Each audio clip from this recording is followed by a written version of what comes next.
biggest thing I remember about Kenny is just what a good person he was and how hard he worked. You know, he was a kid that you knew from the very beginning how special he was because of his work ethic and his attitude about everything. You know, he's an outstanding wrestler too, and he would go lift with the football team and then go wrestle. And then during the All-Star game, he would have wrestling practice and then come out to football practice. There wasn't a time where you could outwork him. And I just knew with his work ethic that this is something to be possible for him. Yeah, I mean, I know it's a goal that he always had, and as a freshman, he came on campus, he knew he was special. There's a few kids every once in a while you just look at him and you go, you're a guy, you're gonna do something.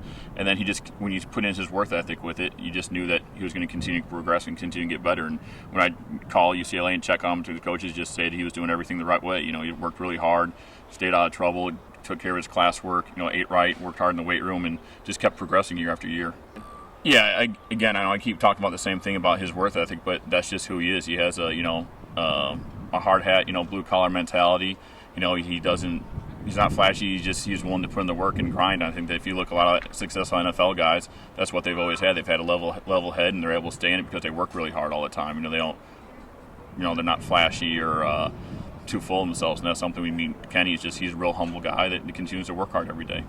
It's an awesome situation for him to come from Carter High School and to be known as such a good football player. But again, I think the biggest representation is for who he was on campus and how he is for the city of Rialto. And he's, like I said, just a great overall human being. If you take away the football part of it, anybody's gonna be proud to have him in their city.